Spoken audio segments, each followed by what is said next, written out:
श्रीमा Shri Arvind online Shri Arvind पाठचक्र रे योगदान करथिबा समस्त भाई आप मान को नमस्कार। आज आलोच्य विषय माँ आमर प्रकृत बंधु। माँ आमर प्रकृत बंधु संपर्क रे आलोचना करिया पई कटक जिला डालीजोड़ा श्री अरविंद श्रीक्षेत्र प्रभात भाई प्रभात कुमार नायक को अनुरोध करुच्ची। प्रभात भाई तंकर वक्तव्य प्रदान करते। करुणामयी माँ परम प्रभु श्री अरविंद ऑनलाइन श्री अरविंद पाठचक्र रे योगदान करथिबा समस्त भाई भूमि मान को नमस्कार। श्री अरविंद एक सुंदर और मनोज्ञ गल्परू आलोचना को आरंभ करवा। से गल्पर ना हूँ स्वप्न। श्री अरविंद को एमती वर्णना कर गोटे दरिद्र लोक तार अंधकार कुटीर बसी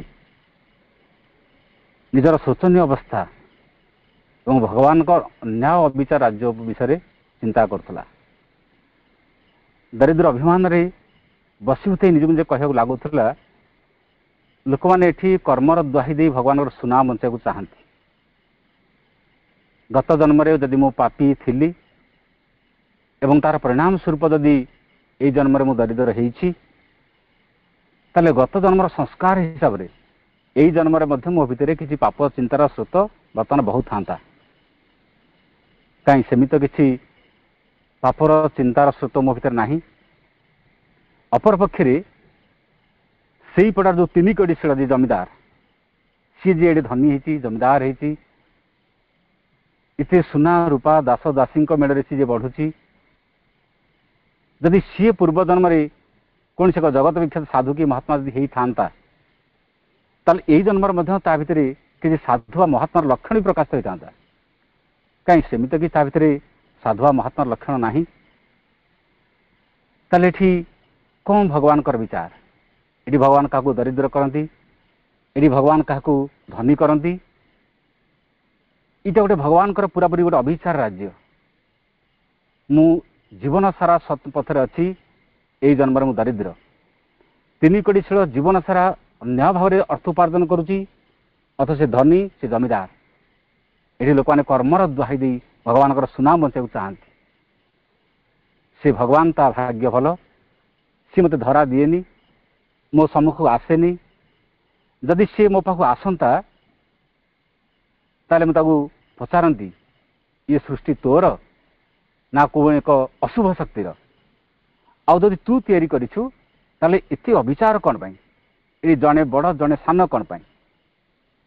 एमती दरिद्र हरिमोहन जी सी विचार करथला बेले भावुला बेले हठात तार से अंधकार कुटीरटी गोटे उज्ज्वल आलोक तरंग भासी उठी एवं से उज्ज्वल आलोक भितर गोटे सुंदर कृष्ण वर्णर बालक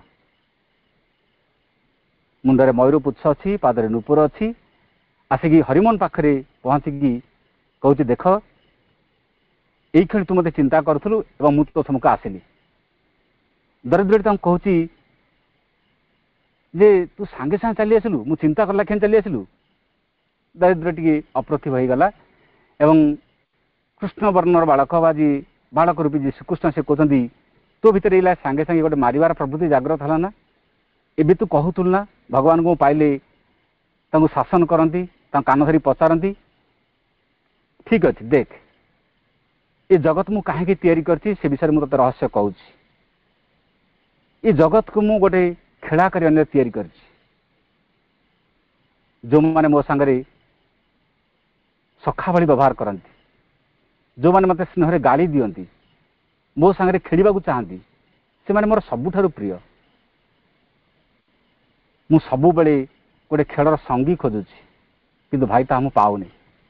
समस्त मो पर क्रोध करती दाबी करती दान चाहती मान चाहती मुक्ति चाहती भक्ति चाहती किंतु कहीं मत किए चाहे कहीं तो मत चाहती नहीं। लोक मैंने जहाँ चाहती मुझे दिए कौन करी संतुष्ट करने ना लोक मत छिंडे खाइबे आ मु देखुची तू भी किसी चाहू निज भितर दारिद्र्यर अवस्था को अनुभव करूँ तू भी किसी चाहू। तापर दरिद्र कहूँ तो कथा तो एत मीठा तू एते सुंदर कहूँ एवं मुझे देखुଛି तू तो बड़ कुहाड़िया अच्छु यही शब्द सब लिखिं तू तो बहुत बड़ कुहाड़िया अच्छु तापर से श्रीकृष्ण हरिमोहन मुंड पर हाथ थापिंट एवं से मुहूर्त तार गोटे समग्र शरीर गोटे विद्युतर स्रोत खेली जाए हरिमोहन शरीर भितर मूलाधार सुप्त कुंडलिनी शक्ति भुजंगिनी सदृश ब्रह्मरंध्र दी बाहरी जाइए गोटे मस्तिष्क प्राण शक्तिर तरंग भरी उठी कि समय हरिमोहन बाह्य ज्ञान शून्य होते तार चिता आसी सी देखुची सम्मुखें तीन कड़ी शिड़ गोटे घोर दुश्चिंता भितर बसई विकृत हृदय विदारक जावतीय चिंता ता मस्तिष्क भितर कुठारघात कर हरिमोहन श्रीकृष्ण कहते कौन कलु रे तू कालिया चोर पर आसिकी या घरे पुरेलु पुलिस आमको धरिक आम प्राण नब जे तू कौन तीन कड़ी शिड़ प्रताप जानी न भगवान श्रीकृष्ण से हसी हसी कहते खूब जाने चोरी तुम पुरातन व्यवसाय पुलिस सागर मोर भी बेस घनिष्ठता अच्छी भय कहीं कर बर्तमान देख ते सूक्ष्म दृष्टि मुझे तू जो वृद्ध तीन कड़ी शिड़ कहू से लोक बहुत खुशी अच्छी एत धन संपत्ति थी ता मन भर थे देख जान तीन कड़ी प्रताप एवं जान मोर भी प्रताप यही तीन कड़ी शिड़र मन भितर बर्तमान हरिमोहन भितर सूक्ष्म ज्ञान से देखुची से एकदम पूरा शोक म्रियमान क्रोध गर्व हठकारिता ये सब ता भीतर इति जर्जरित कर गोटाए मुहूर्त शांति से बसी पार नहीं पुत्र कन्या समस्ते विभिन्न बाट समस्त अच्छा घोर जीवन टी एकदम घोर अशांति भितर कटुची तापर तीन कड़ी शिड़ को ये देखिक आश्चर्य हरिमोहन भगवान श्रीकृष्ण से पचार अरे ये कौन कालिया मु भावी वृद्ध परम सुखी श्रीकृष्ण कहते यहाँ तो मोर प्रताप कह देखी कहार प्रताप बेसी तीन कड़ी शिड़र ना वैकुंठवासी श्रीकृष्णकर आ तमें तो सब बेले अन्य को देखी कह से लोक सुखी मु दुखी तार जमी पुलिस अच्छा मोर से पुलिस अच्छा तार जमी गवर्नमेंट अच्छी मोर भी सेमती गवर्नमेंट अच्छी तमें सब बाहर को देख भितर कहीं देखनी मुझे सूक्ष्म दृष्टि देती एवं यही सूक्ष्म दृष्टि बल तू देख ये लोकर बाहर अभाव किसी ना पार्थिव धन संपत्ति किसी अभाव ना कि केते नर्क जंत्रणा भली भितरटा देख कहीपर कहीं कथा भगवान बुझाऊँ मनर अवस्था सुख मनर अवस्था दुख सुख दुख मनर विकार मात्र जार कि ना विपद ही जार संपत्ति इच्छा कले से व्यक्ति चरम विपद भितर परम सुखी पारे आहरी मध्य देख तू जहाँ को कहू से लोक सुखी बोली ता भितर कि नर्क जंत्रणा भाव अच्छी या देखिपु हरिमोहन सबू कथा को श्रीकृष्ण शुणिला तापर पुणी से प्रश्न करुच्ची ठीक अच्छे सुख दुख मनर विकार ही पारे कि बाहिक अवस्था गोटे कारण ना हम ना जिते जड़े व्यक्ति क्षुधारे पिपासारे छटपट हो जिते से भोकरे जर्जरित हो से व्यक्ति केमी सुखी हम से व्यक्ति आनंद केमी पुणी भगवान श्रीकृष्ण हरिमोहन यह भी तो देखा तापर मुंड पर पुणी हाथ स्पर्श देती पुणी हरिमोहन भितर सूक्ष्म दृष्टि आहरी खोली जाऊँगी से देखुं गोटे निर्जन सुरम्य पर्वतर वायु सेवित शिखर जड़े सन्यासी आसीन श्रीचंद्र एक्जाक्ट शब्द से लिखते से कथा कहूँ गोटे से सन्यासी चरण में गोटे प्रकांड व्याघ्र साइट हो पहाड़ उपर सन्यासी बसती बाघटी चरण तले शोची एवं ये सन्यासी सेमती ध्यान मुद्रा बसता श्रीकृष्ण ए बालक को टाणी टाणी पाखक नौ हरिमोहन बाध्य चली जाए एवं श्रीकृष्ण जी कहते देख हरिमोहन सन्यासी मनटी केमी गोटे खोला खाता भाई केमी उन्मुक्त ता प्रति पृष्ठार केमी श्रीकृष्ण नाम सहस्र थर लिखाई ता मन भर देख सन्यासी निर्विकल्प समाधि सिंहद्वार पार ही सूर्यालोकर प्रखर क्रीड़ा केमी सी आनंद क्रीड़ारत अच्छा बहुत दिन ही सन्यासी अनाहार अच्छा केते क्षुधा पिपासा भर अच्छा किंतु कहीपर मन भर केते सुख अच्छी केते आनंद अच्छी पुणी हरिमोहन कहती ये कौन रे कृष्ण बाबा ते एत भल पाती सन्यासी एत श्रद्धा करती कि तुमको भोकिले रखीचु तोर कौन किसी कांड ज्ञान ना ये निर्जन व्याघ्र संकुल अरण्य कि तुम खाया दब पुणी से भगवान श्रीकृष्ण कहते मुझे देवी ये अरण्य भितर मुझे आनी आहार देवी हठात देखुं व्याघ्र उठिला एवं गोटे तार गोड़र पंधारे गोटे जगार खूब जोर आघात कला। लक्ष लक्ष पिंपुड़ी माने बाहरले। ए नाली पिंपुड़ी सब सन्यासी समग्र शरीर बेड़ी जाकि मन इच्छा दंशन करने लगे। हरिमोहन देखिक आश्चर्य, सन्यासी चारिपटे तो नाली पिंपुड़ी बेढ़ी कामुड़ती किंतु सन्यासी मन भितर आनंदर उद्वेलन सृष्टि। से कहते हे भगवान, इति पिंपुड़ी मान अधर मत प्रभु तुम्हें चुंबन प्रदान करुच। हरिमोहन कहते ये कि माया कृष्ण, ये कि तोर लीला, इतने कष्ट जंत्रणा भितर जड़े भगवान चुंबन को अनुभव करुच्ची। से भगवान श्रीकृष्ण पुणी कहते ये जगतर मुझे एकमात्र जादूकर, मो माया तुम्हें बुझीपार ना। यहाँ ही हूँ समग्र जगत रहस्य। जंत्रणा भितर जड़े केमी आनंद पाइपे देख ल। पुणी हरिमोहन पचारुची यही निर्जन अरण्य संकुल भितर सी सन्यासी भोकिला अच्छा किए से खाया दब तो तेते सी भल पाती इति तपस्या कर भोकिले रखीचु।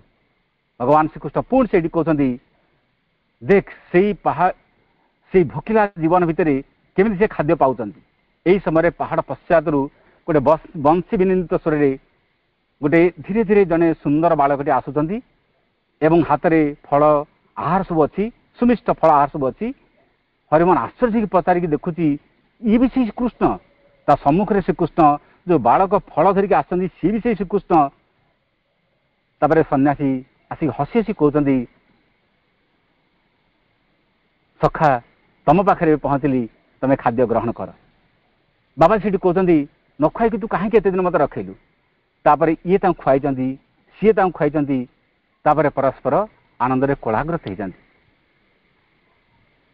ये गल्पर आहरी अनेक दिग अच्छी, मु गल्प को ये रखुची। ये गल्पर ये जो आलोचना आम जानूँ श्री अरविंद ये कहूँ चाहती मुझे जीवन में जड़े सखा खोजुची, जड़े बंधु खोजुची, जड़े सांग खोजुची। ये समस्ते सब कथा चाहती कि मत किए चाहे, मत किए मागे।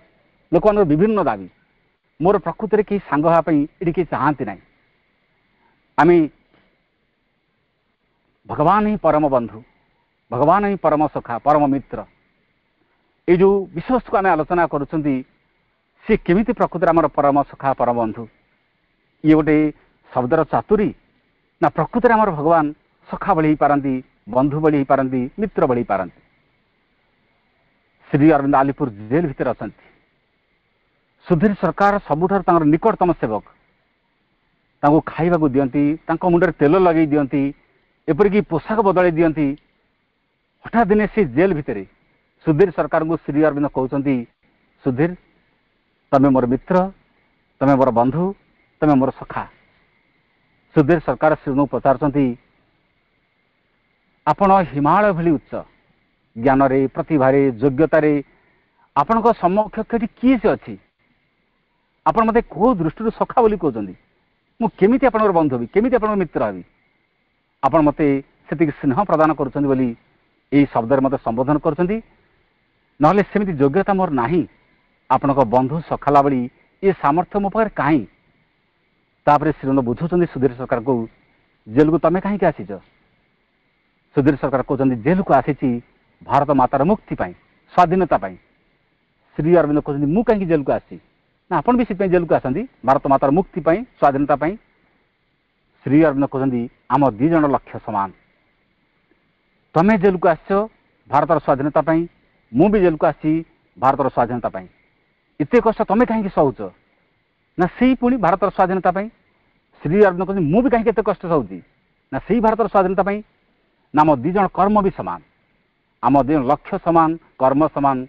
से दृष्टि तमें मोर मित्र, तमें मोर सखा, तमें मोर बंधु।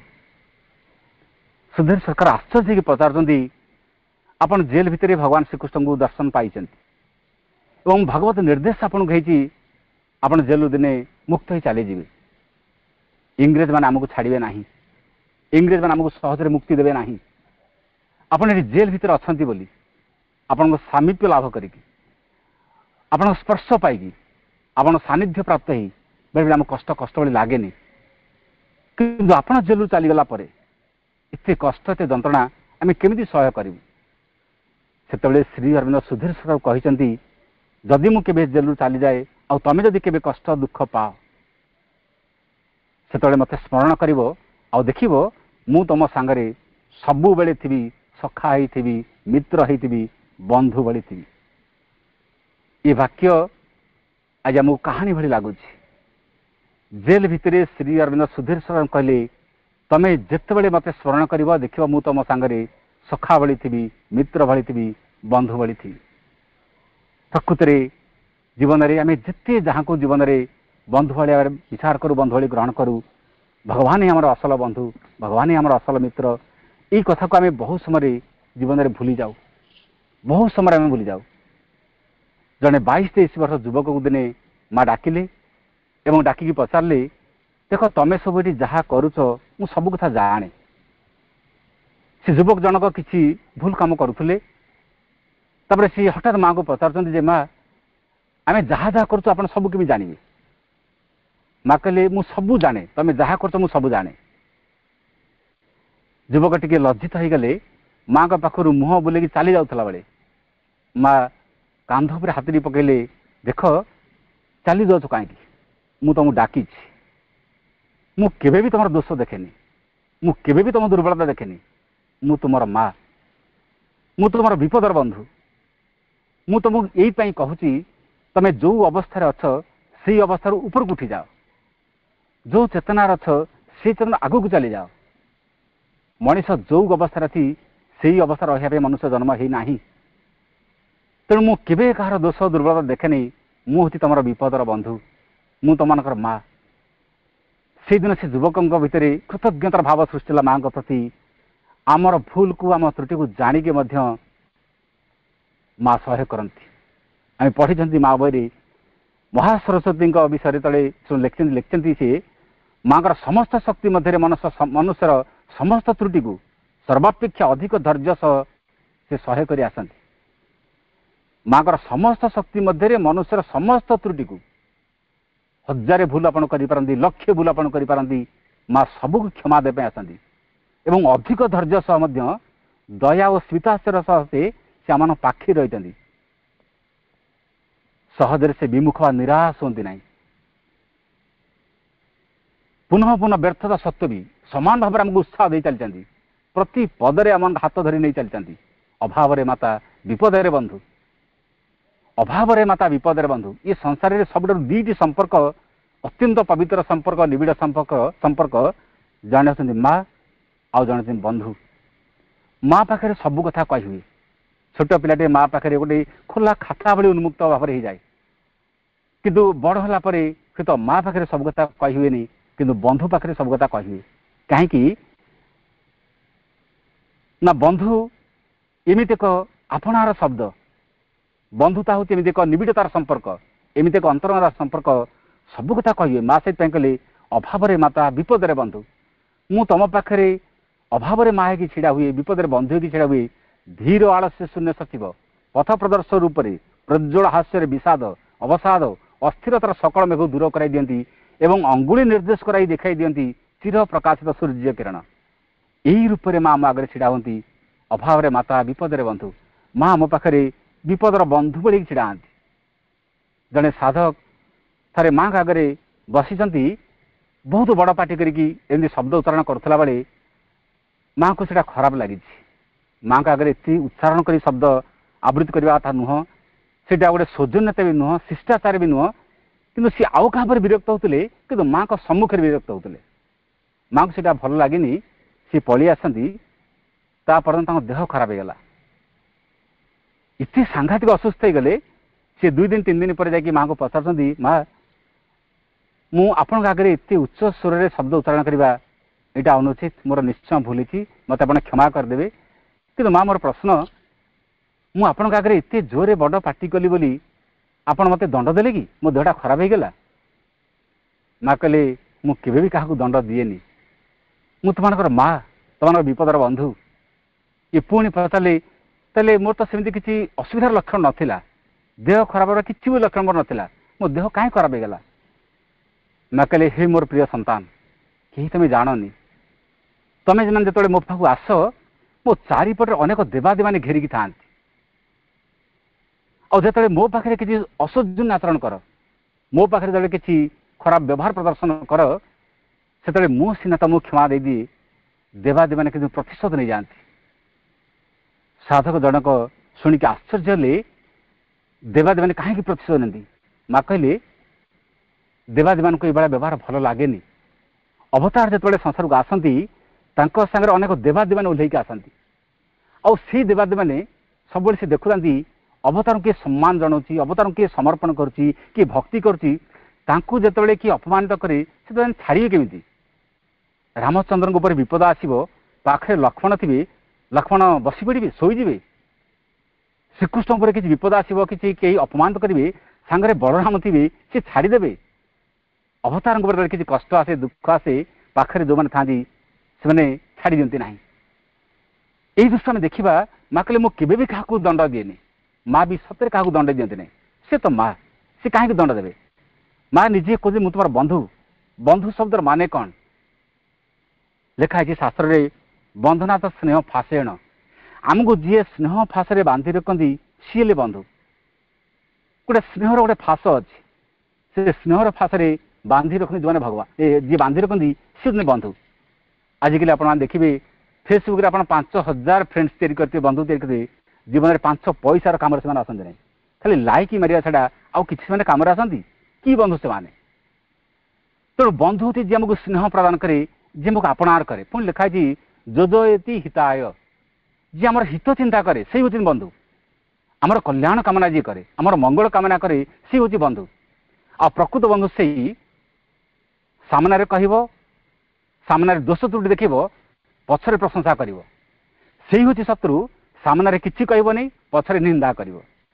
ଜଣେ ପ୍ରକୃତ ବନ୍ଧୁ, ସଚ୍ଚା ବନ୍ଧୁକୁ ଜାଣିବାର ସବୁଠାରୁ ବଡ଼ ଉପାୟ ହେଉଛି, ଆପଣ ପଛରେ ଯିଏ ପ୍ରଶଂସା କରୁଛି ଆଉ ସାମ୍ନାରେ ଦୋଷ ତ୍ରୁଟି ଦେଖୁଛି, ସେ ହେଉଛନ୍ତି ସଚ୍ଚା ବନ୍ଧୁ। ଆଉ ସାମ୍ନାରେ କିଛି କହିବ ନାହିଁ, କିନ୍ତୁ ପଛରେ ନିନ୍ଦା କରିବ, ପଛରେ 1000 କଥା ଯୋଡ଼ିକି କହିବ, ଆପଣ ଜାଣିବେ ସବୁଠାରୁ ସେ ଆପଣଙ୍କର 1 ନମ୍ବର ଶତ୍ରୁ। ଯୋଜୟତି ହିତାୟ ମାନେ ଆପଣଙ୍କର ମଙ୍ଗଳ ପାଇଁ ଯିଏ ଚିନ୍ତା କରୁଛି। ଆମେ ବନ୍ଧୁ କହିଲେ କ'ଣ ବୁଝନ୍ତି? ମନେ କରନ୍ତୁ ଆପଣଙ୍କର ପୁଅ ବାହାଘର ହେବ ବା ପରିବାର ଜଣେ କାହାର ବାହାଘର ହେବ, ଜଣେ ବନ୍ଧୁ ଆସି କହୁଛନ୍ତି, ବାହାଘରରେ ଛେଳି 5ଟା କାଟିଦେ। ଇଏ ବନ୍ଧୁ? 5ଟା ଛେଳି କାଟିକି 5ଟା ଜୀବ ହତ୍ୟା ଆପଣ କଲେ, ଏଇଟା କି କଲ୍ୟାଣକର କାମ ହେଲା? ଇଏ କେବେ ବନ୍ଧୁ ନୁହଁ, 1 ନମ୍ବର ଶତ୍ରୁ ବୋଲି ଆପଣ ବୁଝିବେ। ବାହାଘର ହେଉଛି ବା କୌଣସି କାର୍ଯ୍ୟ ବା ଅନୁଷ୍ଠାନ ଆପଣ କରୁଛନ୍ତି, ଜଣେ ଆସି କହୁଛନ୍ତି 50,000 ବାଣ ଫୁଟିବାକୁ ପଡ଼ିବ। ଇଏ ବନ୍ଧୁ? ଟଙ୍କାକୁ ଯିଏ ନିଆଁ ଲଗାଇବା ପାଇଁ କହୁଛନ୍ତି, ଇଏ ବନ୍ଧୁ? ଇଏ କି କଲ୍ୟାଣକର କାର୍ଯ୍ୟ ପାଇଁ କହୁଛନ୍ତି? ଏମିତି ଲୋକମାନେ କହନ୍ତି। ଯିଏ କହୁଛି ଡିଜେ ବଜାଇବା ଦରକାର, ବାଣ ଫୁଟିବା ଦରକାର, ଛେଳି କାଟିବା ଦରକାର, ସେମାନେ କେବେ ବନ୍ଧୁ ନୁହନ୍ତି, ବରଂ ସେଇମାନଙ୍କୁ ଶତ୍ରୁ ବୋଲି ବୁଝାଯିବ। ବନ୍ଧୁ ସେଇ ଯିଏ ଆମ ପାଇଁ ହିତ ଚିନ୍ତା କରନ୍ତି, ବନ୍ଧୁ ସେଇ ଯିଏ ଆମ ପାଇଁ ମଙ୍ଗଳ କାମନା କରନ୍ତି। କିନ୍ତୁ ଆମେ ବହୁତ ଧରିକି ଶୁଣିଛନ୍ତି, ବୁଝିଛନ୍ତି, ଉତ୍ସବ ବ୍ୟସନେ ଚୈବ ଦୁର୍ଭିକ୍ଷେ ଶତ୍ରୁବିଗ୍ରହେ ରାଜଦ୍ୱାରେ ଶ୍ମଶାନେ ଚ ଯତିଷ୍ଠତି ସବାନ୍ଧବ। ସେଥିପାଇଁ ବହୁତ ଦିନ ତଳକୁ ପଢ଼ିଛନ୍ତି, ହାଇସ୍କୁଲରେ ପାଠ ପଢ଼ା ପଢ଼ୁଥିଲେ, ଯିଏ ବିଳାସ ବ୍ୟସନ ସମୟରେ, ଉତ୍ସବ ସମୟରେ, ବିପଦ ଆପଦରେ ଆସିକି ଯିଏ ଦ୍ୱାରେ ଛିଡ଼ା ହୁଏ, ସିଏ ବନ୍ଧୁ। ବିପଦ ଆପଦରେ ଦ୍ୱାରେ ଛିଡ଼ା ହେଇପାରିବେ? ମନେ କରନ୍ତୁ ଆପଣ ସେଠି ଛିଡ଼ା ହେଇଛନ୍ତି, ହଠାତ୍ ଆପଣଙ୍କ ମୁଣ୍ଡ ବୁଲିଲା, ପଡ଼ିଗଲେ, ଯିଏ ପାଖରେ ଥିବ ଆପଣଙ୍କୁ ନିଶ୍ଚୟ ଛିଡ଼ା କରିଦେବ ବା ଟେକିଦେବ। ବିପଦରେ ପଡ଼ିଗଲେ ଛିଡ଼ା ପାଇଁ 5ଟା ଲୋକ ଆସିବେ, କିନ୍ତୁ ଆପଣ କାଲି ଗୋଟେ ମଞ୍ଚରେ ଆୱାର୍ଡ଼ ପାଆନ୍ତୁ, କାଲି ଆପଣ ଗୋଟେ ଉଚ୍ଚ ପଦବୀକି ଚାଲି ଯାଆନ୍ତୁ, ଆପଣ ଦୁଆରକୁ ଆସିକି ଜଣେ ଖୁସିରେ କିଏ କହିପାରିବ, ଭାଇ ଆପଣଙ୍କର ଉଚ୍ଚ ପଦବୀ ଉଠିବାରେ ମୁଁ ବହୁତ ଖୁସି। ସେଇ ଜାଗା ଯଦି କେହି ଆସିକି ଆପଣ ଯଦି ସମ୍ମାନ ଦିଏ ବା ଯଦି କଂଗ୍ରାଚୁଲେସନ୍ ଜଣାଏ, ତାହେଲେ ଆପଣ ଜାଣିବେ ସେ ହେଉଛି ପ୍ରକୃତ ବନ୍ଧୁ, ଯାହାଙ୍କ ଭିତରେ ହିତ ଚିନ୍ତା ଅଛି, ମଙ୍ଗଳ କାମନା ଅଛି। ଦୁଃଖରେ ତ ବହୁତ ଲୋକ ଆସିକି ଛିଡ଼ା ହେବେ, କିନ୍ତୁ ଆପଣ ଖୁସି ବେଳେ, ଆପଣଙ୍କ ଆନନ୍ଦ ବେଳେ କିଏ ଆସିକି ଛିଡ଼ା ହୁଏ?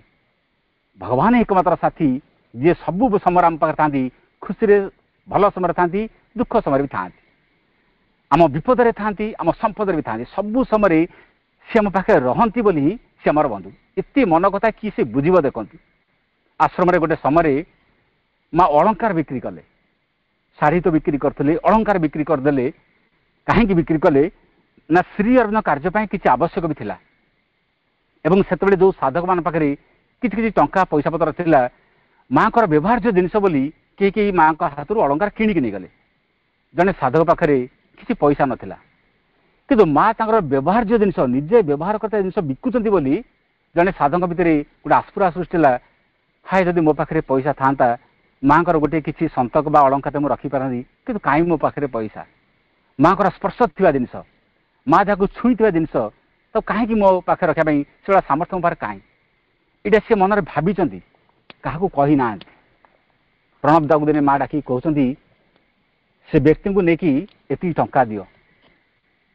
प्रणता माँ को पचार माँ एति टंका कहीं दिज्व ना मु तो अलंकार बिक्री करुच्ची मुझे तो फ्री दे पारि नहीं मागणा दे पारि नहीं कारण ताकू मागणा देले अनेक मागणा दाबी करेंगे किंतु सी चाहूँगी मोर व्यवहार जिनस गोटे अलंकार किसी रखिबो ता पाखरे पैसा नहीं तमें ताकू नहीं पैसा दियो काली सी समस्त जमी लाइन आसती से लाइन आसो एवं पैसा देकी गोटे अलंकार तार दान कथा नब आ माँ कहली एक कथा तुम्हें गोपन रख क्या पाखे प्रकट कर ना प्रणव दा नहीं से व्यक्ति को टंका देले समस्त जानिले से अलंकार किणिकी नौ माँ का सम्मुख कि प्रकृत में माँ का पैसा रे माँ का आगे किणिकी नेले ये मन कथा किए से बुझब यही होती माँ आपण कौन पिंधा चाहती माँ भी ता पूरण करती आपण कौन खावा चाहती माँ ता पूरण करती आपण जीवन में जहाँ चाहती माँ ता पूरण करती कारण यथार्थ बंधु सी आ बंधु सब जीवन में आमको एमती गोटे स्तर को नहीं जाती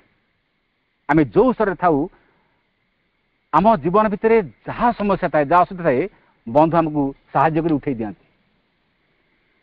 श्री अरविंद सहित इंग्लैंड में पाठ पढ़ला बेले जी साथी थे जी बंधु थे सी भी जड़े थे चारुचंद्र दत्त आईसीएस पाठ पढ़ला बेलर बंधु परवर्ती समय से भारतवर्ष फेरी चारुचंद्र दत्त भारतवर्ष फेरी एवं बड़ोदार कॉलेज अध्यापक चाकरी कला बेले चारुचंद्र दत्त भी सांगरे गोटे रूम रे से रोते परवर्ती समय से पंडितजी चली आसती चारुचंद्र दत्त किंतु आउ पंडितजी आसी ना श्री अरविंद सबू जिनिस को फोपाड़ी देले कहीं ना स्वाधीनता आंदोलन तुम इतनी कम करुल गोटे संग्रामी हिसाब से तुम इतनी बड़ सुनाम थिला देश स्वाधीन होनी या छाड़ी तुम जाकि पंडित तपस्या उद्देश्य बसिल यही भाया गोटे विकृत मानसिकता नहीं गीतारनाथ कौन कले से सब जिन फोपाड़ी देले कि गोटे साइज रखिदे श्री अरविंद जो गीता बही को सबुदिन पढ़ती चिन्ह देखिए सबुदिन पढ़ुते से बहीटा को सबुदिन पढ़ती श्री अरविंद व्यवहार जिन पंडिचेरी गोटे समय श्री अरविंद कहते चारुचंद्र दत्त होती मोर अति घनिष्ठ बंधु मोर अति अंतरंग बंधु पूर्व जन्म से मो सांगरे थिले बहुत किसी आम कम करूँ यही जन्म से मोर अति निकटतम बंधु बहुत अंतरंग बंधु किंतु मोर कार्य अलग तांकर कार्य अलग मुझे गोटे स्वतंत्र कार्य ये आसी मुझे डकई पारना यही कथा जो श्री अरविंद कहले चारुचंद्र दत्त जो ये कथा शुणिले श्री कहते सी मोर घनिष्ठ बंधु अंतरंग बंधु आ पूर्व जन्म भी से मोर बंधु थे सी मोर बहुत कम कर मोर अलग कम बोली मुझे डकई पारना चारुचंद्र दत्त स्त्री शुणी कहले श्री अरविंद तुमको एत भल पाती तुम बंधु बोली कहते तुम्हें थे तुम जाओ ये भी रोकठोक कले मुझे ना सी कहीं स्वाधीन आंदोलन कहीं छाड़ी चलीगले कौटा बेसी गुरुत्वपूर्ण देश बहुत गुरुत्वपूर्ण थिला ना जाकि पंडित साधना तपस्या बेसी गुरुत्वपूर्ण थिला स्त्री बारंबार कहले थे जाओ श्री थे देखा कर तापर से चिठी लिखिले श्रीकर यही शब्द ये वाक्य शुणला सी मोर घनिष्ठ बंधु अंतरंग बंधु सी कहले मुझे आपण पाखु जावाक चाहे श्री अनुमति देले ये पुणी लिखिले कहले मुझे आपण पाखु जीवी आपन को प्रणाम करी से फॉरेन लेडी विदेशी मुझे प्रणाम करी से केवे माँ को ग्रहण कर पार नथिले माँ जड़े विदेश आसती जड़े विदेशी महिला सी कहले कौन अवदान अच्छी देश प्रति कौन अवदान अच्छी किंतु श्री अरविंद अनुमति देले ये पंडिचेरी जीवा पुरुष कहले देख ये कहीं धूम्रपान करते ना तुम एठिक आसिया कहले तुमको निशा जिन धूम्रपान छाड़ा कब सी कहले मो धूम्रपान आसक्त नुह सी मोर दास एवं ट्रेन रे बसी से धूम्रपान खाइबार जो प्रवृत्ति था छाड़ीगला पंडित जी आसिक पहुँचले जाकि श्री को दर्शन कर श्री प्रथम पचारे माँ को प्रणाम कर मिछरे सी कहीदे कहले अंटा भल ना नई हेनी माँ को प्रणाम करने मो अंटा भल नहीं मुझे प्रणाम करी श्री कहले जब ठीक अच्छे आज तुम प्रणाम करना माँ को प्रणाम कर बाध्य श्री आगे हाँ बोली कहले ता परदिन से माँ पाख गले माँ बसी राजराजेश्वरी रूप से सम्राज्ञी भली बस चेयर ये रूम को पशिगले माँ को प्रणाम करना माँ पचार श्री अरविंद तुम भल पाओ सी कहले हाँ श्री अरविंद को भल पाए श्री अरविंद तुमको भल पाती सी कहले हाँ श्री अरविंद आमको भल पाती तापर माँ को तृतीय वाक्य थिला तुम्हें श्री अरविंद को भल पाओ श्री अरविंद तुमको भल पाती आ तुम जान श्री अरविंद जहाँ को भल पाती आ श्री अरविंद जी भल पाए मुझे केते भल पाऊथी देखीच मो भीतर को के मापिछ मो भीतर भल पाया अच्छी बोली इतिकी माँ कहते चारुचंद दत्त आखिरी खाली लोतकर धार अश्रुड़ आखिरी माँ को पाद लोटी पड़े विकट कि माँ माँ बोली कहले एवं आश्रम से दिन ठार से रहीगले माँ को अनुगत होगले माँ को संतान होगले जिते दर्शन लाइन रे आगुरी सब जाऊे सब लिस्ट दिखाला दर्शन लाइन रे 1 नंबर 2 नंबर 3 लाइन छिड़ाबे चारुचंद दत्त नाटा 1 नंबर सीरियल रहे सबू थर दर्शन रे चारुचंद दत्त जाकि आगरे छिड़ाती माँ को दर्शन करती एमती जीवन गोटे प्रकार हो जाए। दिलीप कुमार राय को माँ कहते श्रीरंग अंतर भाव देखुले घनिष्ठ भाव देखुले किंतु परवर्ती समय दिलीप कुमार राय आश्रम रही पारे ना अन्य कारण से छाड़ी चलीगले किंतु माँ कहते सबुदिन रात्रि चैत्र सत्ता मत आसिक देखुला माँ का पाखक सबुदिन रात्रि ही चैत्र सत्ता आसूला कहीं ना थरे जी श्रीअर्जुन आड़ को आसी माँ कहती थरे जी सुन आड़ आसी थरे जी मत माँ बोली स्वीकार करती से सबुदिन मो सांगे बांधी जाइए माँ से कहती मु तुम को गुरु रूप से नुहे माँ रूप से भल पाए इटी माँ आमर गुरु नुहति से आम आगे माँ बंधु होती से जी आमको यही एक अवस्था भितर सकल विपद सकल असुविधा भितर आमको जी उठे नहीं आती बंधुता आम या बंधुता आम नष्ट भी कर जीभरे विष अच्छी जीभरे पुणी अमृत भी अच्छी आपण एमती वाक्य क्या कहतु ना जी सारा जीवन हसुवा मनुष्यटा कांद आउ एमती वाक्य जन को कहतु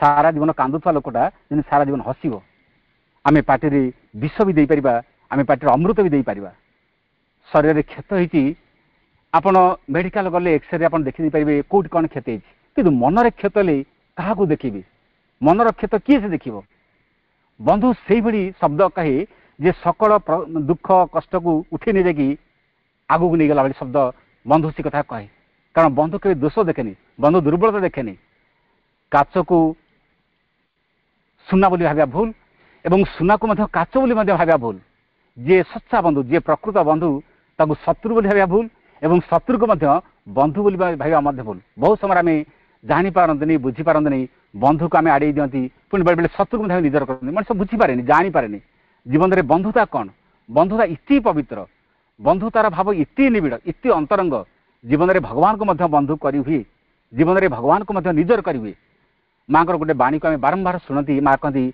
I am always with you मु सब बेले तुम सहित रही ये वाक्यर माने कौन मु सब बेले तुम सांगे रही ये शब्दर अर्थ होची माँ कहती मुझे व्यक्ति नुहे तुम अंधारे बुड़ीगला बेले मु बाहर थाए तुम अंधारे बुड़ीच माने मु भी तुम सांगर अंधारे रहे कहीं ना से अंधकार भितर तुमको उठाई मत से जावाक ही हुए तेणु बंधुता एमती एक व्यवहार आउ जन भर बदल दिए गोटे छोटिया दृष्टांत कहि आम कथा आहरी अधिक स्पष्ट हम जड़े युवक किसी अपराध कार्य करी से कारागार भितर सजा पाँच विचार होगला से मृत्युदंड दंडित हे फांसी दिज्व जी मृत्युदंड दंडित हम मृत्यु पूर्व गोटे शेष इच्छा कौन बोली पचरा जाए ये युवक को पचराला तुम्हें तो आउ 10 दिन पर मृत्युदंड दंडित हम तुम शेष इच्छा कौन युवक कहते मोर शेष इच्छा हूँ थे जा मो जन्मदात्री माँ को देखा करके आसबि सी तो जन्मदात्री माँ को देखा करा जी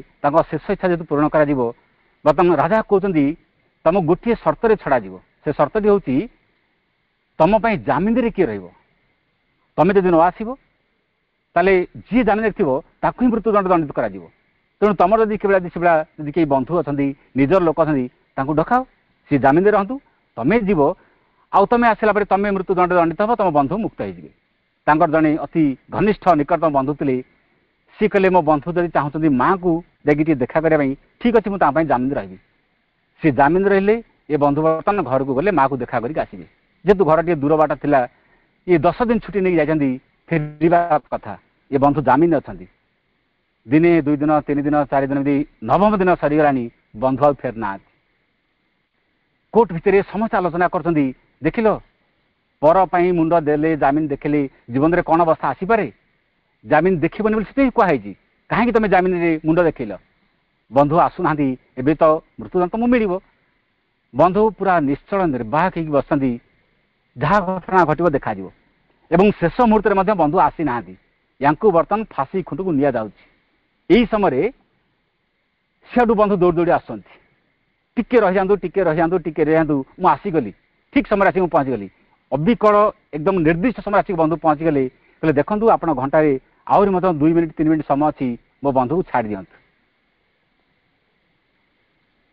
राजा देखिक आश्चर्य होती जे तुम कौन तुम बंधु को सतरे भल पाओ तुम बंधु काले फाँसी कंटे झुलिए बोली तुम दौड़ दौड़ घर आसिल सी कहले हाँ मो बंधु कहीं मृत्युदंड मो दंडित हे मु दौड़ दौड़ी आसिली ये बंधु को पचरागला तुम केमी तुम बंधु के मुंड देखीदेल जदि बंधु न आसता बर्तमान तुम्हें फाँसी कंटे झुली था ये कहले मोर बहुत बड़ सौभाग्य आज होता जदि बंधु जदि मु जीवन देता ताले मो जीवन में सबुठू अधिक गौरवान्वित मन करती जे मो बंधु आज मो जीवन देली राजा ये 2 जन संग्राम शुणिक आश्चर्य गले ये बंधु कहते मो बंधु जीवन देते सबुठ गौरवान्वित अनुभव करती सी भी कहते मु दौड़ दौड़ी आसी मो बंधु कहीं मो जीवन दे मु निर्दिष्ट समय पहुंची अर्थात मो बंधु को छाड़ दिंतु राजा कहले तुम बंधु तार पटान्तर ना तुम 2 जन बंधुंकर बंधुत्व देखिकी थरे मते तृतीय बंधु करनी ना मु भी तुम तृतीय बंधु चाहे राजा से 2 मुक्त करदे और राजा तृतीय बंधु भी होगले ये हूँ भारत वर्ष बंधुतार दृष्टांत एमती दृष्टांत थिला बंधुता एमती एक पवित्र शब्द आउ जन हृदय को बदल दिए राजा को शिखे दिए मु भी तुम बंधुता चाहे थरे मत तुम बंधु करनी ना इतने अनाविल संपर्क इतने पवित्र संपर्क ये बंधुत्व भीतर सृष्टि हुए भगवान होती जगत बंधु आम शुणीचु पिलादिने गीत जगबंधु परी जड़े सामंत नाही नाही तो सी जगत बंधु आम जो दर्शन दिवस मानक माँ पाक जाऊ सकाल सकाल जो माँ को रूम को जाऊ सी आमको अपेक्षा कर बहुत आप देखिए मातृभक्त मैंने निघोड़ निजर शोई था घुंगुड़ी मारुता अनेक तो व्यक्ति घर भी था शोई था सियाड़े जगत बंधु आम अपेक्षा था सी आमको प्रतीक्षा करते आम घोड़ी शोई था निघोड़ निजर शोई था घुंगुड़ी मारुता आमर दुर्भाग्य सी बुझती ना से जगत बंधु आम आसती आमको अपेक्षा करते आम केमी बुझा जड़े कवि लिखिते कहीं बंधुता कहीं प्रेम सुंदर जार प्राप्त लगी देवता नर बंधुता एमती एक प्रेमाविष्ट शब्द इतनी सुंदर शब्द या पाइबा लगी देवता मान मनुष्य जन्म नि आ बंधुता श्रीकृष्ण और अर्जुन का संपर्क ये तो निबिड़ बंधुता श्रीकृष्ण सुदामा भितर बंधुता यार तुलना थी बंधुता पाखे जड़े सबकि मानने दे दिए कि बंधु के विपद उठेली दिए जिते सुग्रीव को राजा करने तले रामचंद्र प्रतिज्ञा कले सुग्रीव को मित्र बोली संबोधन कले बंधु बोली संबोधन कले शिखले आपण मोर बंधु आपण मोर मित्र एवं प्रतिज्ञा कले बाली को मारिकी सुग्रीव राजा करेंगे एवं सतुष बाली को निहत कर रामचंद्र सुग्रीव राजा करें चतुर्मास आसीगला वर्षा दिन सीता उद्धार कार्य रामचंद्र कहले 4 मास जाऊ सीता उद्धार आम चिंता करवा समुद्र सेतु बंध करवा कि कौन योजना करवा परवर्ती समय चिंता करवा यही समय सुग्रीव गोटे शर्त रखिले देख ए 4 मास पर तमें आसिकी यही कार्य सहयोग कर सुग्रीव भी बहुत खुशी कहते ठीक अच्छे मुझे आपण कार्य सहयोग करी 4 मास चलीगला आहरी किसी दिन मतलब चलीगला सुग्रीव कितु मने ना जे रामचंद्र को कथा प्रतिश्रुति देती सी बंधु आसिकी बंधु कार्य सहयोग करेंगे दिने रामचंद्र एमती कथा प्रसंग में लक्ष्मण कहते लक्ष्मण सुग्रीव कहते ठीक समय आसे बोली देख अनेक दिन चलीगला आसुना कार्य केमी हम सांगे सांगे लक्ष्मण रागिगले आपड़ यही मुहूर्त कहे सुग्रीव को जाकि मुझे दंड देके आनी रामचंद्र कहे ना लक्ष्मण दंड देवा दरकार ना थे जा खाली मन पकई दियो जे तुम यही कथा कही आते दिन चलना आसुना केमी लक्ष्मण रागिकी जाते सुग्रीव को दरकार पड़े दंड भी देवे दरकार पड़े मन पकड़े सुग्रीव देख जस्ट मन पकई प्रभु रामचंद्र पठे तुम भूलीगल केमी बसी जगह सुग्रीव उठी पड़े और भूल स्वीकार कले आसिक रामचंद्र पहुँचले रामचंद्र को कहले प्रभु भोग ऐश्वर्य पाइले देवता मैंने भूली जाती विलास रसन पाइले समस्त भूली जाती आपन को मु तो गोटे छार मांकड़ आपन मत सिंहासन देदेले पत्नी देदेले ऐश्वर्य देदेले सबु सुख संपद देले मोर केमी आपण कथा मन रही था ये बंधु को आप क्षमा कर दिंतु प्रभु रामचंद्र कहले सुग्रीव यही तुम सरलता यही तुम निबिड़ स्वच्छ उन्मीलन भाव आम निबिड़ता आम बंधुत्व आहरी बेस मजबूत हम ये हूँ सच्चा बंधुत्व जड़े बंधु पाखे जड़े बंधु खोली कहीदे ମୁଁ ଭୋଗ ଐଶ୍ୱର୍ଯ୍ୟ ଭିତରେ ରହିଗଲି, ଆପଣଙ୍କୁ ଭୁଲି ଯିବାଟା କିଛି ଅସ୍ୱାଭାବିକ କି? ହୁଏତ ଚାହିଁଥିଲେ ସୁଗ୍ରୀବ କହିପାରେ ରାଜକାର୍ଯ୍ୟ ଲିପ୍ତ ହେଇକି ଥିଲି, ପ୍ରଜାମାନଙ୍କ କଥା ବୁଝୁଥିଲି ବା ବିଶେଷ ଗୁରୁତ୍ୱପୂର୍ଣ୍ଣ କାର୍ଯ୍ୟରେ ଥିଲି, କିନ୍ତୁ ସେ କଥା ସେ ନ କହିକି ରାମଚନ୍ଦ୍ର ପାଖରେ ଆସି କହିଲେ ମୁଁ ତ ଭୋଗ ଐଶ୍ୱର୍ଯ୍ୟ ଭିତରେ ବୁଡ଼ିଗଲି, ଆଉ ମାଙ୍କଡ଼ ହେଇକି ଯେତେବେଳେ ଏଇ ଅବସ୍ଥାରେ ମୁଁ ବୁଡ଼ିଗଲି, ମୁଁ କେମିତି ଆପଣଙ୍କୁ ମନେ ପକାଇଥାନ୍ତି? ଏମିତି ଯଦି ସମ୍ପର୍କ ଆମେ ଦେଖିବା, ବନ୍ଧୁତ୍ୱ ପାଖରେ ଜଣେ ସବୁ କଥା କହିଦେଇପାରେ, ବନ୍ଧୁ ପାଖରେ ଭୟ ନଥାଏ। ଆପଣ ଶୁଣିଲେ ଆଶ୍ଚର୍ଯ୍ୟ ବି ଥରେ ପ୍ରଣବ ଦା ମାଆଙ୍କୁ କହୁଛନ୍ତି, କହିଲେ ମା ଆପଣ ସବୁ ଯାହା ଯାହା କରୁଛନ୍ତି ଆମକୁ ସବୁ କଥା ଭଲ ଲାଗେନି, ଆପଣ ଦିବ୍ୟ ଜନନୀ, ଆପଣ ମା, ସେ କଥାରେ କିଛି ସନ୍ଦେହ ଆମର ନାହିଁ, କିନ୍ତୁ ଆପଣଙ୍କ ସବୁ କଥା ଆମକୁ ଭଲ ଲାଗେନି। ଏ କଥା କିଏ ସେ କହିପାରିବ କହିଲେ? କେତେ ସ୍ୱାଧୀନତା ଦେଲେ ଜଣେ କହିପାରିବ ଯେ ମା ଆପଣ ଦିବ୍ୟ ଜନନୀ, କିନ୍ତୁ ଆପଣ ସବୁ କଥା ମୋତେ ଭଲ ଲାଗେନି? ପ୍ରଣବ ଦା ସିଧା ରୋକଠୋକ କହୁଛନ୍ତି ଆପଣ ଦିବ୍ୟ ଜନନୀ, ଆପଣ ମା, କିନ୍ତୁ ଆପଣଙ୍କ ସବୁ କଥା ମୋତେ ଭଲ ଲାଗେନି। କେତେ ଅଭୟ ଜଣେ ଦେଲେ, କେତେ ନିର୍ଭୟତା ଦେଲେ ଜଣେ ସନ୍ତାନ ଏମିତି ସିଧାସଳଖ ଦିବ୍ୟ ଜନନୀ ଆଗରେ କହିପାରିବ ଯେ ମା ତମର ସବୁ କଥା ମୋତେ ଭଲ ଲାଗେନି। ଯେତେବେଳେ ଅରବିଲି ପ୍ରୋଜେକ୍ଟ ତିଆରି ହେଲା, ମା ଯେତେବେଳେ ସେ ପ୍ଲାନିଂକୁ ଧରୁଥିଲେ ଏବଂ ଦେଖୁଥିଲେ, ପ୍ରଣବ ଦାଙ୍କୁ ସେ କଥା କିଛି ଭଲ ଲାଗେନି, ସେଥିପାଇଁ ରୋକଠୋକ ସିଧାସଳଖ ମାଆଙ୍କୁ କହିଲେ ମା ଆପଣଙ୍କର ଏ ସବୁ କଥା ମୋତେ ଭଲ ଲାଗେନି। ତାପରେ ମା ତାଙ୍କୁ ବୁଝିଲି, କହିଲେ ଦେଖ ତମେ ଯାହା କହୁଛ ତମେ ଗୋଟେ ଦୃଷ୍ଟି ଠିକ୍ କହୁଛ, କିନ୍ତୁ ମୁଁ ଭବିଷ୍ୟତକୁ ଦେଖୁଛି, ମୁଁ ବହୁତ ଆଗକୁ ଯାଇ ଦେଖୁଛି ଏ କାର୍ଯ୍ୟକ୍ରମ କ'ଣ ହେବ।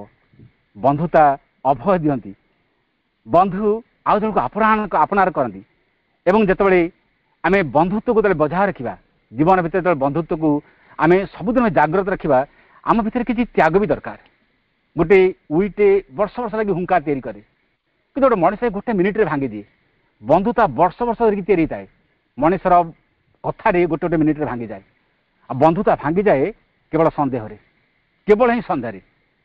ଉଦାହରଣ ମୁଁ ଦେଉଛି, ମନେ କରନ୍ତୁ ସ୍ୱାମୀ ସ୍ତ୍ରୀ ଭିତରେ, ଉଭୟଙ୍କ ଭିତରେ ମନେ କରନ୍ତୁ କେହି ଅଫିସରେ ଚାକିରି କରନ୍ତି, ଧରନ୍ତୁ ସ୍ୱାମୀ ଅଫିସରେ ଚାକିରି କରୁଛି, 4ଟା ବେଳେ ଛୁଟି ହେବା କଥା, ଘରକୁ ଆସିଲେ ଟିକେ ଡେରି ହେଇଗଲା, ଧରନ୍ତୁ 5ଟା ହେଇଗଲା, ବା ସ୍ତ୍ରୀ ଅଫିସକୁ ଯାଇଛି ଘରକୁ ଆସୁ ଟିକେ ଡେରି ହେଇଗଲା, ଟିକେ ଡେରି ହେଇଗଲା, ସେଠି ଜଣେ ବୁଝିପାରେନି ହୁଏତ ଗାଡ଼ି ପମ୍ପଚର ହେଇଥିବ, ବା ରୋଡ୍ ଷ୍ଟ୍ରାଇକ୍ ହେଇଥିବ, ବା ଟ୍ରାଫିକ୍ ପ୍ରୋବ୍ଲେମ୍ ହେଇଥିବ, ବା ଅଫିସରେ ଅଧିକ କାମ ଥିବ। ଏଇ କଥା ବୁଝିଲେ ମଣିଷର ପେସେନ୍ସ ନାହିଁ, କ'ଣ ଅସୁବିଧା ହେଇଥିବ ଆମେ କେହି ବୁଝୁନା। ମଣିଷ ଭିତରେ ସନ୍ଦେହ ଆସେ, ଏତେ ଡେରି କାହିଁକି ଆସିଲ, ବା ଏଇସବୁ ଏମିତି ଆମେ ଯେତେବେଳେ ଚିନ୍ତା ବିଚାର ଯେତେବେଳେ ମୁଣ୍ଡରେ ଆସେ, ଆମ ବନ୍ଧୁତା ଆମ ସମ୍ପର୍କ ଏମିତି ଛୋଟ ଛୋଟ କଥାରେ ନଷ୍ଟ ହେଇଯାଏ। ମା ସେଇଥିପାଇଁ କହୁଛନ୍ତି ବନ୍ଧୁତାକୁ ସହଜରେ ଟଙ୍କା ଦେଇ କିଣିବେନି, ବନ୍ଧୁତାକୁ ଐଶ୍ୱର୍ଯ୍ୟ ଦେଇକି କିଣିବେନି, ବନ୍ଧୁତା ଏକ ହୃଦୟର ସମ୍ପର୍କ। ତେଣୁ ଯେମିତି ସବୁ ପାଣି ବ୍ୟବହାର କରିବେନି, ବର୍ଷା ଦିନ ମାନଙ୍କରେ ନାଳ ନର୍ଦ୍ଦମାରେ ଯେଉଁ ପାଣି ଯାଉଛି ସେ ପାଣି ଆପଣ ପିଇପାରିବେ ନାହିଁ। ଆମେ ସେଥିପାଇଁ କହନ୍ତି ଏଇଟା ଗୋଡ଼ ଧୋଇବା ପାଣି, ଏଇଟା ଲୁଗା ସଫା କରିବା ପାଣି, ଏଇଟା ବାସନ ମାଜିବା ପାଣି, ଏଇଟା ପିଇବା ପାଣି। ସେମିତି ସବୁ ମଣିଷ ସାଙ୍ଗରେ ଆପଣ ବନ୍ଧୁତା ବାନ୍ଧି ପାରିବେ ନାହିଁ, ଯଦି ବାନ୍ଧିବେ ଅସୁବିଧାରେ ପଡ଼ିବେ ନା। ଗୋଖର ସାପକୁ ଆପଣ କେତେ ଦିନ ଘର ଭିତରେ ରଖିବେ? ସେମିତି ସବୁ ଲୋକକୁ ଯଦି କହିବେ ସିଏ ମୋର ବନ୍ଧୁ, ସେ ବନ୍ଧୁ ହେଇପାରିବେ ନାହିଁ।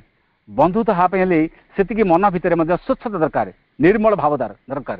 ଜୀବନ କାଳ ଭିତରେ ଯଦି ଆପଣ ଜଣେ ଦି ଜଣ ଯଦି ବନ୍ଧୁ ପାଇଗଲେ, ସଚ୍ଚା ବନ୍ଧୁ, ତାହେଲେ ଜୀବନ ବହୁତ କିଛି ଭଲ ହେଇଯିବ, ବହୁତ ସୁନ୍ଦର ହେଇଯିବ। ଆମେ ଜୀବନ କାଳ ଭିତରେ ସତରେ କ'ଣ ଆମେ ଭଲ ବନ୍ଧୁଟିଏ ପାଆନ୍ତି? ସତରେ କ'ଣ ଆମେ କାହାର ବି ଭଲ ବନ୍ଧୁ ହେଇପାରନ୍ତି? ଆପଣ ଦେଖିବେ ବହୁତ ଲୋକମାନେ କଥା କହନ୍ତି ମୋତେ କେହି ଭଲ ପାଉନାହାନ୍ତି, ମୁଁ କାହାର ବନ୍ଧୁ ଦେଇପାରିଲିନି। ତମେ କ'ଣ ସତରେ ଏତେ ଭଲ ଯେ ତମକୁ କେହି ଭଲ ପାଇଲେନି? ଯଦି ଜଣେ ଚିନ୍ତା କରନ୍ତା ମୋ ବାକ୍ୟରେ, ମୋ ବ୍ୟବହାରରେ, ମୋ କର୍ମରେ ମୁଁ ଯଦି କ'ଣ କରୁଛି ମୋତେ କେହି ଲୋକ ଭଲ ପାଉନାହାନ୍ତି। ତେଣୁ ମନୁଷ୍ୟ ତା ଶବ୍ଦରେ, ତା ବ୍ୟବହାରରେ ସେ ବନ୍ଧୁତା ହଜାର ହଜାର ତିଆରି କରିପାରେ, ଆଉ ତା ଶବ୍ଦରେ, ତା ବ୍ୟବହାରରେ ସେ ବନ୍ଧୁତାକୁ ମଧ୍ୟ ନଷ୍ଟ କରିଦେଇପାରେ। ବନ୍ଧୁତା ସ୍ନେହ ଫାସଣ ବୋଲି ଲେଖାଯାଇଛି। ବନ୍ଧୁତା ଗୋଟେ ସ୍ନେହ ଫାସଣ ଜଣକୁ ବାନ୍ଧି ଦେଇପାରେ। এইভଳି ଯଦି ଜଣେ ଚେଷ୍ଟା ଯଦି କରେ, ଯଦି ଜୀବନରେ ନିଜକୁ ଯଦି ତିଆରି କରାଏ, ତାହେଲେ ବନ୍ଧୁତା ମଣିଷ ପାଖରେ ଦୀର୍ଘସ୍ଥାୟୀ ରହିବ। ନୀରଦ ବରଣ ଯେତେବେଳେ ଶ୍ରୀ ଅର୍ଜୁନ ସହିତ ଚଳୁଥିଲେ, ପଚରା ହେଇଛି ଯେ ନୀରଦ ବରଣ ତ ପାଖରେ ପୁଣି ଏତେ କୋଶ୍ଚିନ୍ କେହି କରୁଥିଲେ। ଆପଣ ଦେଖିବେ ଯେତେ ପ୍ରଶ୍ନ ସବୁ ତା ଭିତରୁ ଅଧାରୁ ଅଧିକ ପ୍ରଶ୍ନ ନୀରଦ ବରଣ ହିଁ ଶ୍ରୀଅରବିନ୍ଦ କରିଛନ୍ତି, ଟିକି ଟିକି ଛୋଟ ଛୋଟ ପ୍ରଶ୍ନ। ଆଉ ନୀରଦ ବରଣଙ୍କୁ ଶ୍ରୀଅରବିନ୍ଦ ଯେତେବେଳେ କଥା ହୁଅନ୍ତି, କେବେ ମଧ୍ୟ ଇଂରାଜୀ ବାକ୍ୟରେ କଥା ହୁଅନ୍ତିନି, ସବୁବେଳେ ବଙ୍ଗଳା ଶବ୍ଦରେ କଥା ହୁଅନ୍ତି, ବଙ୍ଗଳା ଭାଷାରେ କଥା ହୁଅନ୍ତି। ଯେହେତୁ ଶ୍ରୀଅରବିନ୍ଦ ବଙ୍ଗାଳୀ, ନୀରଦ ବରଣ ବଙ୍ଗାଳୀ, ଇଏ ହେଉଛି ଗୋଟେ ଜାତିର ସ୍ୱାଭିମାନ, ଇଏ ହେଉଛି ଗୋଟେ ଭାଷାର ସ୍ୱାଭିମାନ, ମାତୃଭୂମିର ସ୍ୱାଭିମାନ। ଶ୍ରୀଅରବିନ୍ଦ ବଙ୍ଗଳାର ଜନ୍ମ, ନୀରଦ ବରଣ ଯେହେତୁ ବଙ୍ଗଳାର ଜନ୍ମ, ଦି ଜଣ ପରସ୍ପର ଗୋଟିଏ ଜାତିର ବା ଗୋଟିଏ ମାଟିର ଜନ୍ମ ହେଇଛନ୍ତି, ସେଠି କାହିଁ ଇଂଲିଶରେ କଥା ହେବେ, ପରସ୍ପର ବଙ୍ଗଳାରେ କଥା ହୁଅନ୍ତି। ଆଉ ନୀରଦ ବରଣ ଏତେ କୋଶ୍ଚିନ୍ ତାଙ୍କୁ କରନ୍ତି, ପଚାରେ ଯେ ନୀରଦ ବରଣ ଏତେ କୋଶ୍ଚିନ୍ କାହିଁ କରନ୍ତି? ଶ୍ରୀଅରବିନ୍ଦ ତାଙ୍କୁ ଏତିକି ସ୍ୱାଧୀନତା ଦେଇଥିଲେ, ଏତିକି ଅଭୟ ତାଙ୍କୁ ଦେଇଥିଲେ, କି ଏମିତି କୋଉ ପ୍ରଶ୍ନ ନାହିଁ ଯୋଉ ପ୍ରଶ୍ନ ପଚାରୁ ନଥିଲେ। ମା ସବୁବେଳେ आम सांगरे अछंती आम सांगरे बंधु बଳି रही आमको से दिगरे मते नहीं चली सब बेले आपण देखंतु बंधु केबे अन्य को बा निज ता बंधु को विपद रे पकेबनी जेतबेले श्रीकृष्ण अर्जुन युद्ध क्षेत्र शिविर उदर फेरती एवं सब बेले अर्जुन श्रीकृष्ण कहती जे सखा आपण रथरू ओल्लै पड़तु श्रीकृष्ण कहती सखा आपण आगे ओल्लै पड़तु आग अर्जुन ओह्लांती तापर श्रीकृष्ण ओह्लांती कहीं ना आग जदि श्रीकृष्ण ओल्लै पड़ते ताले से रथ सांगे सांगे जली जाता जो दिन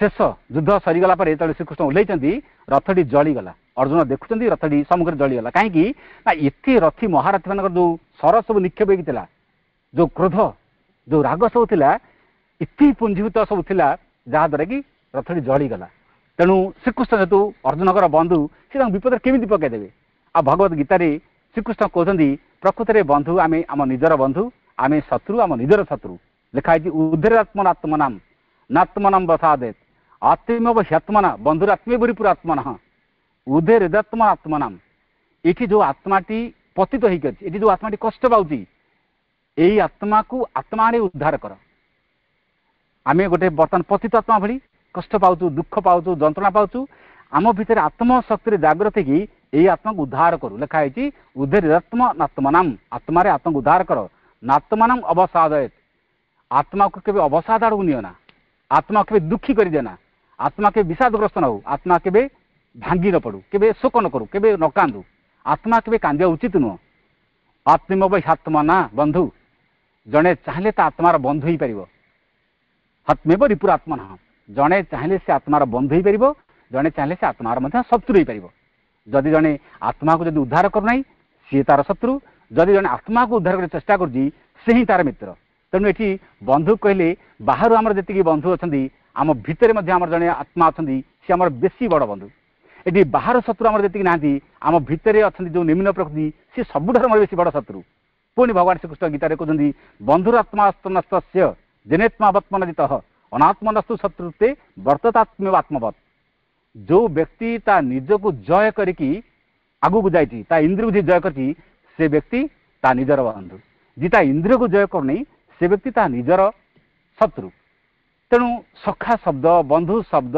मित्र शब्द इति एक अपनार शब्द जड़े भगवान को शब्द में संबोधन करें श्रीकृष्ण को अर्जुन कहते सखीति मत प्रसव जदुक्त हे कृष्ण हे जादव हे सखेति अर्जुन इति भल पाते कहले हे सखा हे कृष्ण हे जादव अधानता महिमान मुझे महिमा को जानी पारनी बोली आप जादव बोली कहली कृष्ण बोली कहली मत आप क्षमा कर दियंतु केमिति क्षमा करी तस्मात् प्रणम प्रणिधाय कायम मुझे पाद तले बारंबार प्रणाम करुच्ची मत क्षमा कर दियंतु प्रसादे तो अहमिश्व मीडियम मत आप निजर भाली भाव क्षमा कर दियंतु पितव पुत्रस्य बापा जमी पु को क्षमा कर दिए सखेव सख्यु सखा जमी सखा क्षमा कर दिए गोटे बंधु जमी बंधु को क्षमा कर दिए प्रिय प्रियाय हर्षि देव सोढ़ुम गोटे स्वामी जमी स्त्री सबू दुर्बलता क्षमा कर दिए स्वामी जमी स्त्री को क्षमा कर दिए सखा जमी सखा को क्षमा कर दिए बापा जमी संतान को क्षमा कर दिए सेमती मु न जानिकी आपको जो जो शब्द सब संबोधन करती